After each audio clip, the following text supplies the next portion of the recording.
Hello dear students, welcome to ASC starter. कैसे हैं आप सब? देखिए, इस वीडियो में मैं आपको ना क्लास 7th का मिड टर्म का लास्ट ईयर का पेपर यहाँ पे बताने जा रहा हूँ, ताकि आप जो अपने एग्जाम की प्रैक्टिस कर रहे हैं ना, आप और अच्छे से कर पाए। मैं आपको बता दूं, मैंने इस बार का मिड टर्म के एग्जामिनेशन का जो प्रैक्टिस पेपर डीएन इश्यू किया वो आपको मैंने प्रोवाइड कर दिया है। ठीक है, ऐसे ही मैं आपके लिए और भी बहुत सारी वीडियोस लेकर आऊंगा। तो यहाँ पर आप देख लो पिछले साल पेपर कैसा था और क्या क्या क्वेश्चन आए थे। सबसे पहले आप देख रहे हैं रीडिंग स्किल है, ठीक है, पैसेज है। सेम पेपर का पैटर्न इस बार भी वैसे ही रहेगा आपका। तो पैसेज को पढ़कर आपको इनके आंसर देने हैं, ठीक है। तो पैसेज तो आप कर लोगे, लेकिन फिर भी मैं आपको थोड़ा थोड़ा सब समझाऊंगा, ठीक है। तो जैसे अगर एग्जाम में पैसेज आए तो आप कैसे करोगे? When did the US space shuttle Columbia break apart in flames? अगर आपको इसका हिंदी में मतलब नहीं समझ में आ रहा तो आप ये लाइन ढूंढो कहाँ लिखे है, ठीक है। देखो यहाँ, आप यहाँ पे देखो, ये सारा मेंशन किया गया है, लेकिन यहाँ पे यूएस स्पेस शटल कोलंबिया के बारे में तो लिखा है, लेकिन ब्रेक अपार्ट इन फ्लेम नहीं लिखा कि टूट कर जो है वो आग में लिपट गई, जल गई। तो ये कब हुआ था ऐसा? जब बहुत मात्रा में आग लग गई थी उसमें, ठीक है। तो आपको ये लाइन ढूंढनी है कि कहाँ पर लिखा है। कई मेंबर इसमें मारे गए थे, ठीक है। तो अब आपसे यहाँ पे क्वेश्चन ये पूछा ना, ब्रेक अपार्ट इन फ्लेम, तो आपको ढूंढना है। ये देखो, ये लिखा, देखो, जब डिड लिखा होता है ना, डिड, जब हम आंसर देते हैं तो उसकी सेकंड फॉर्म हो जाती है वर्ब की। तो यहाँ ब्रेक की सेकंड फॉर्म लिखी है ब्रोक। तो ये घटना कब घटी थी? तो ये लिखा, ये देखो, यहाँ पूरा पढ़ेंगे ना, ये लिखा 1 फरवरी 2003 को हुआ था, जिसमें 7 मेंबर जो है मारे गए थे। तो इसका आंसर क्या आएगा? सी, ठीक है। तो आराम से पढ़ के आप पैसेज को कीजिएगा ताकि आप अच्छे नंबर ला सकें, ठीक है। देखिए, सेकंड क्वेश्चन है, how many astronauts were on board the Columbia during its final flight? तो कितने मेंबर थे? 7 थे। अभी हमने यहाँ पर जो है पढ़ लिया था, यहाँ पर देखो 7 जो थे, लेकिन ऑल 7 ऑन द बोर्ड, 7 जन इस पर सवारी कर रहे थे, ठीक है। अब देखो, where did Columbia break apart, ये कहाँ पर घटना घटी थी? तो देखो यहाँ पर आपको ध्यान से देखना है, ये लिखा है ना ब्रोक, तो ये पूरा आगे देखो कहाँ लिखा है, ये टैक्सेस जगह का नाम है, ठीक है। तो आप टैक्सेस पे यहाँ पर जो है बता देंगे ये आंसर। फिर नेक्स्ट है, जैसे at what altitude was Columbia flying when it lost contact with NASA? बताओ कितने एल्टीट्यूड पर था जब नासा से कांटेक्ट उसका टूट गया?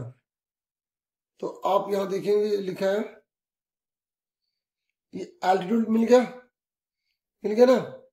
तो यहाँ पर देखो लिखा 2 लाख फीट, 20,000 किलोमीटर 1 घंटे में चला था स्पीड से। लिखा लॉस्ट, लिखा ना कांटेक्ट, उसने लॉस्ट खो दिया, ठीक है। तो कितने फीट है? 2 लाख, ठीक है।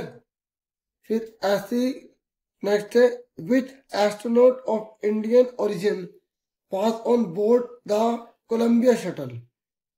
तो यहाँ पे इंडिया से कौन था? इंडिया से, तो आपको पता होना चाहिए, ये लिखा India born American astronaut Kalpana Chawla, लिखा है ना। तो कल्पना चावला इसका आंसर आ जाएगा। इस तरीके से बिल्कुल आराम से तसल्ली से पैसेज कीजिएगा, टाइम दीजिए, कोई बात नहीं। जैसे अगर पैसेज जो है 8 मार्क्स का है, तो आप इस अकेली पैसेज में 16 मिनट दे सकते हैं, ठीक है। जितना मतलब आप देखो ध्यान से, जितने नंबर का आपका पेपर, उसका डबल टाइम हर उसको दे सकते हो, 120। फिर भी आपके पास कितने मिनट बचेंगे? आपके पास जो है 30 मिनट फिर भी बच जाएंगे, अगर आप इस रूल से भी चलते हैं, ठीक है। अब फिर ये नेक्स्ट पैसेज है, पैसे तो कायदे से पैसेज पढ़ने चाहिए, फिर आंसर वगैरह करने चाहिए, ठीक है। लेकिन जिनका थोड़ा बेस कमजोर है तो उनको बता रहा हूँ कि अगर वो ढूंढना चाहे तो कैसे मैक्सिमम ढूंढ सकते हैं। पैसेज के साथ मैंने अच्छे समझा रखी है, जबकि मिड टर्म का जो प्रैक्टिस पेपर अभी इशू है वो। तो इन्होंने बोला identify a good habit mention that help maintain personal hygiene. इधर वो कौन सी गुड हैबिट है जिससे पर्सनल हाइजीन को अच्छा मेंटेन कर सकते हैं, हेल्प करता है वो? तो आप यहाँ पे ढूंढो कि कहाँ लिखा है ये लाइन, ठीक है। तो पर्सनल हाइजीन लिखा है ना, आपकी खुद की सेहत के लिए। तो देखो गुड हैबिट जो होती है ना वो सबके लिए इंपॉर्टेंट होती है, स्टूडेंट्स के लिए बहुत ज्यादा होती है। ठीक है, जैसे ब्रश 2 बार करना चाहिए, हाथ धोना चाहिए खाना खाने से पहले, सोना चाहिए सही से, पोलाइट और रिस्पेक्टफुल रहना चाहिए दूसरों के प्रति, ये सारी गुड हैबिट होती है। पर अभी भी हमें क्या नहीं मिला, पर्सनल हाइजीन नहीं मिला। ठीक है, तो देखो एक बार अब हमें पॉइंट पढ़ने पड़ेंगे, क्योंकि हमें पर्सनल हाइजीन तो नहीं मिला, क्या जो उसमें पॉइंट लिखे वो मिल रहे हैं, पर्सनल जो हमसे जुड़ा हुआ है। रीडिंग बुक डेली, ये तो लिखा नहीं है इसमें। वॉशिंग हैंड बिफोर मील, ये लिखा है, ये लिखा लिखा है ना। तो ये हमारी पर्सनल हाइजीन से जो जुड़ा है। तो इस तरीके से डायरेक्टली क्वेश्चन कई बार ना देकर आंसर आपको इनडायरेक्टली, जैसे इसमें ऑप्शन है उसके रिगार्डिंग देगा। देखो यहाँ पे होमवर्क की बात नहीं की गई, यहाँ पे एक्सरसाइज की बात नहीं की गई। ठीक है, तो इनमें से किसकी बात की गई है, हाथ धोने की बात की गई है खाना खाने से पहले। ठीक है, ऐसे करना है आपको। फिर कह रहा है select the phrase that signifies being polite and respectful. ये देखो टू अदर, पहले पूरा पढ़ देता हूँ, being polite and respectful to others. तो ये कह रहा है कि इस फ्रेज का यहाँ पर क्या मीनिंग है। ये जो कहावतें होती है ना, तो यहाँ पर कह रहा है select the phrase and signifies being polite and respectful to others. मतलब वो कौन से वर्ड है जो सामने वाले को बताते हैं कि वो पोलाइट है, रिस्पेक्टफुल है। तो देखो ये आप देखो यहाँ पर ये मिला था हमें, पोलाइट एंड रिस्पेक्टफुल मिला था। तो ये कह रहे इसका मतलब क्या है, इसका मतलब ये है अगर आप किसी के प्रति पोलाइट है ना और दूसरे की इज्जत कर रहे हैं, तो आपको उसे 2 वर्ड कहने चाहिए, तो प्लीज तो थैंक यू। तो ये तो हमें इसी में मिल गया। ठीक है, फिर नेक्स्ट है you can become smarter by following this good habit. बताओ कौन सी हैबिट अपनाकर आप जो है वो स्मार्टर बन सकते हो। तो हमें ढूंढना पड़ेगा स्मार्टर। देखो ये लिखा स्मार्टर, ये कह रहा है रीडिंग बुक और लर्निंग न्यू थिंग्स। किताब पढ़ते रहो और नई चीजें सीखते रहो, तो आप स्मार्टर बन सकते हो। तो ये आगे ना reading book and learning new things. ठीक है, एक आधा क्वेश्चन हो सकता है आपको परेशान कर दे, लेकिन बाकी आपको परेशान नहीं करेंगे। अब देखिए यहाँ बोला है कि वो कौन सी एक्टिविटी है जिससे आप अपनी बॉडी को स्ट्रॉन्ग और हेल्थी रख सकते हैं। तो आप यहाँ पर देखो स्ट्रॉन्ग और हेल्थी ढूंढो, कहाँ लिखा है, देखो ये लिखा लिखा है, तो थोड़ा नीचे का, तो ये देखो लिखा है ना। तो अगर आप अच्छा खाना खाएंगे, एक्सरसाइज करेंगे, पानी सही से पिएंगे, तो ये लिखा। ठीक है, वैसे हमारे पास आंसर की भी अवेलेबल है, लेकिन आंसर की दिखा दूंगा, पेपर दिखा दूं तो फिर समझ नहीं आएगी ना आपको। क्वेश्चन आंसर में दिखा दूंगा आंसर की। ठीक है, अब देखो ये कह रहा है गुड हैबिट, जो गुड हैबिट है वो हमारी हेल्प करती है किस चीज में, अगर किस चीज में हेल्प करेगी, रिस्पॉन्सिबल और सक्सेसफुल पर्सन बनाने में हेल्प करेगी। ठीक है, यहाँ पर आंसर ढूंढेंगे तो आप ये ढूंढेंगे, ये दिखा, ये लिखा, ये ग्रो मिल गया। तो आपके सामने आंसर है ये रहा, रिस्पॉन्सिबल एंड सक्सेसफुल पर्सन।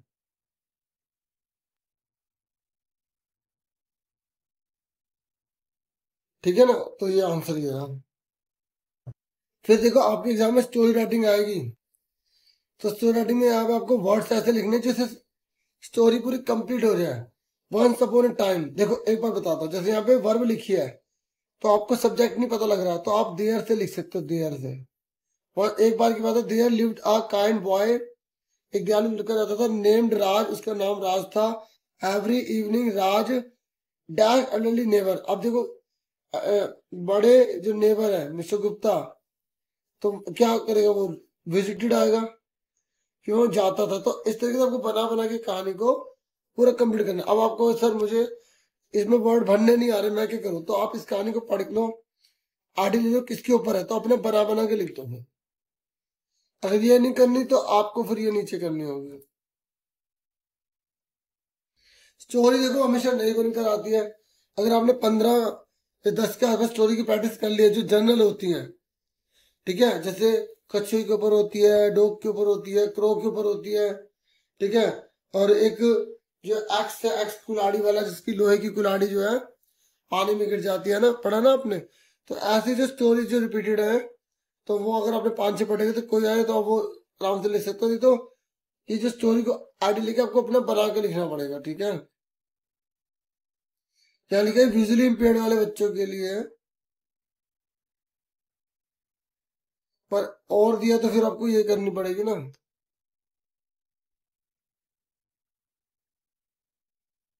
ठीक है, तो आपके एग्जाम में अगर विजुअली इम्पेयर्ड आएगा तो फिर आपको वो नहीं करनी। जो बच्चे विजुअली इम्पेयर्ड नहीं है उनको ये वाली करनी है, जो बच्चे विजुअली इम्पेयर्ड उनको ये। तो अगर एग्जाम में आएगा तो इस बार मिड टर्म के पेपर में ऐसा कुछ नहीं दे रखा कि पिक्चर बना के देंगे, नहीं दे रहे पिक्चर बना के, ठीक है। फिर उसके बाद आपके यहाँ पर देखो एक जो है पैराग्राफ लिखने को आ सकता है, पैराग्राफ कोई भी आ सकता है। पिछले साल देख लो, माय फेवरेट प्लेस आया है इन स्कूल की, स्कूल में आपका फेवरेट प्लेस कौन सा, ये लिखो। ये the animal I like most लिखो। तो देखो ये आपके सिलेबस में है, आपको ये अच्छे से नॉलेज की होनी चाहिए, ठीक है। मैं आपको ये इसकी 10 लाइनें ऐसी बता देता हूँ, ठीक है, आप देख लो, सुन लो, है ना। देखिए आप एग्जाम्पल के तौर पे पढ़ सकते हैं, जैसे my favourite place in school में जैसे लाइब्रेरी है, तो उसकी रिगार्डिंग यहाँ पे 10 लाइन लिखी है, अच्छे से ये पढ़ लेना, ठीक है। ये इस बार भी आने के इसके चांसेस बहुत ज्यादा है, ठीक है। और the person I like most आने के चांस भी ज्यादा है, ठीक है। तो यहाँ पे माँ के बारे में लिखा है, ठीक है।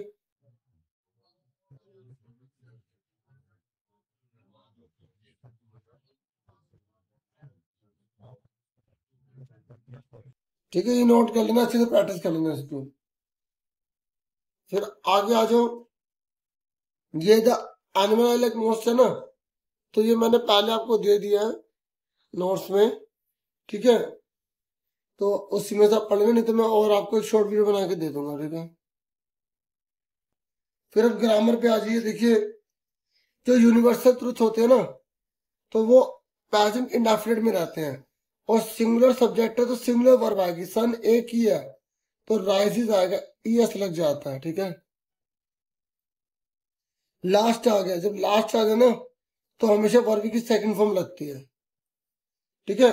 तो आप लिखना ग्रामर एएससी स्टार्टर लिखना, उसमें भले 8 भी लिखा हो, 7 भी लिखा हो, 9 भी लिखा हो, तो वो वाली वीडियो देखोगे तो सारे ग्रामर के रूल पता लग जाएंगे आपको, ठीक है। फिर आई एम स्टिल आ रहा था ना, स्टिल, तो वर्ब की फर्स्ट फॉर्म में आईएनजी लग जाता है, रीडिंग आ जाएगा।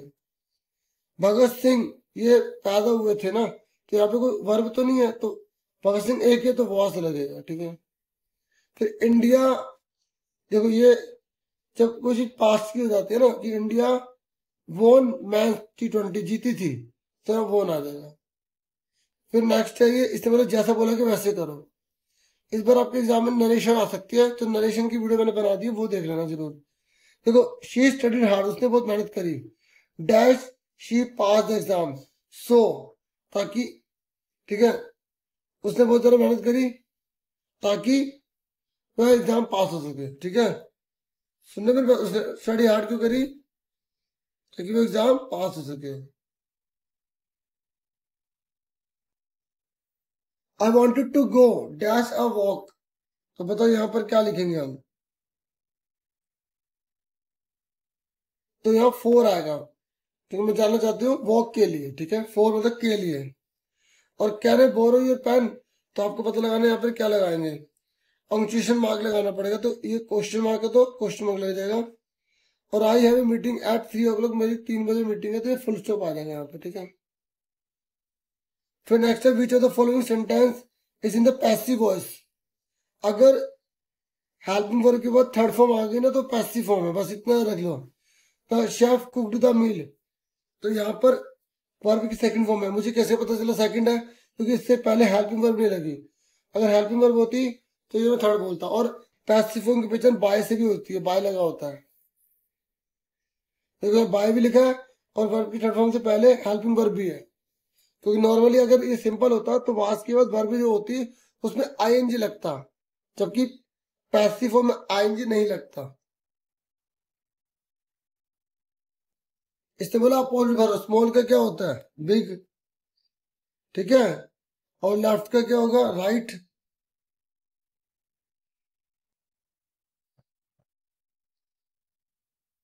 रमेश इज, देखो स्टूपिड का क्या होगा? क्लेवर या वाइस? या तो चालाक होगा CLEVER, या किसी बच्चे ने वाइस बुद्धिमान लिखे तब भी सही है। डिफिकल्ट का क्या होगा? उल्टा, इजी होगा, EASY, इजी। ठीक है, तो सारे आपने आंसर्स दिखा देता हूँ, ये DOE की तरफ से इशू किया गया। ठीक है, DOE की तरफ से जो लेटर वगैरह पैराग्राफ होते हैं उसके आंसर नहीं होते, ठीक है ना।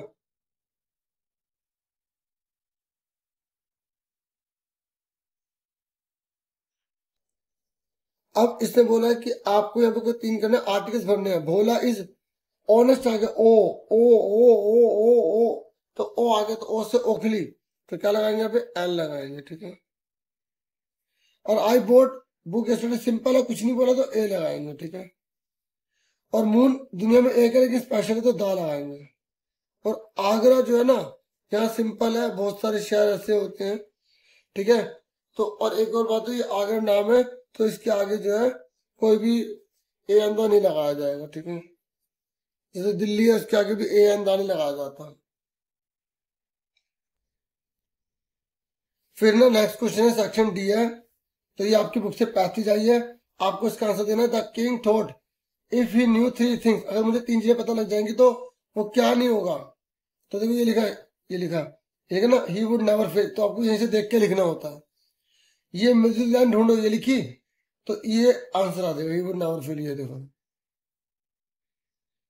कॉपी पेस्ट मत करो, समझना, ठीक है।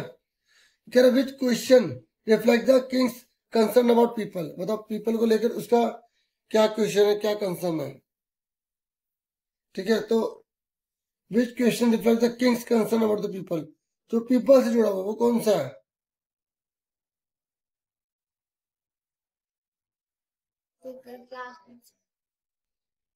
तो आप देखेंगे ये लिखा, पीपल वाला लिखा है ना, तो ये फर्स्ट क्वेश्चन है, सेकंड क्वेश्चन हो गया, थर्ड हो गया, तो ये आंसर आ गया। या तो ये पूरा लिख दो, ये सेकंड क्वेश्चन लिख दो, ठीक है। तो पूरा लिख दो, जैसे इन्होंने तो पूरा लिखा है।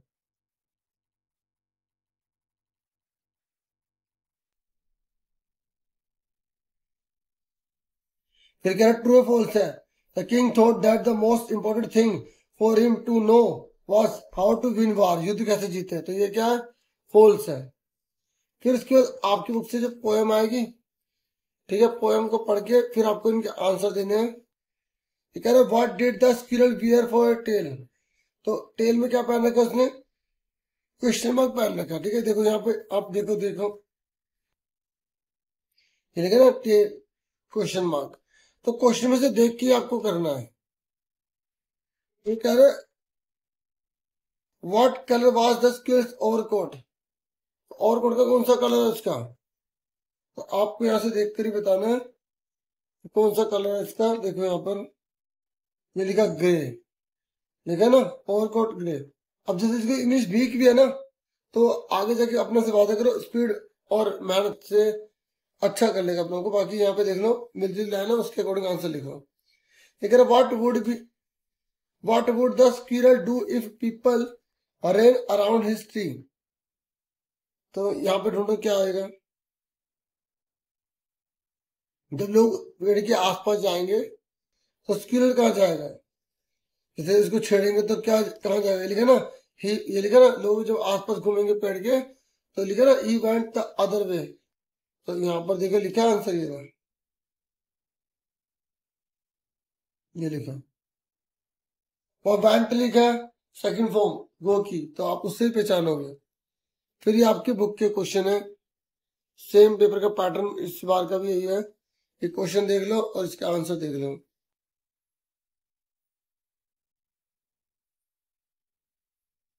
ठीक है। तो मैं आप क्वेश्चन एक एक करके पढ़ देता हूँ। कह रहे what were the second and third questions the king wanted answer to, देखो ये वाला जो है ना, यहाँ जो क्वेश्चन पूछा है इसका आंसर तो इस पैसेज में ही दे दिया था उसने। ये रहा सेकंड क्वेश्चन और ये रहा थर्ड।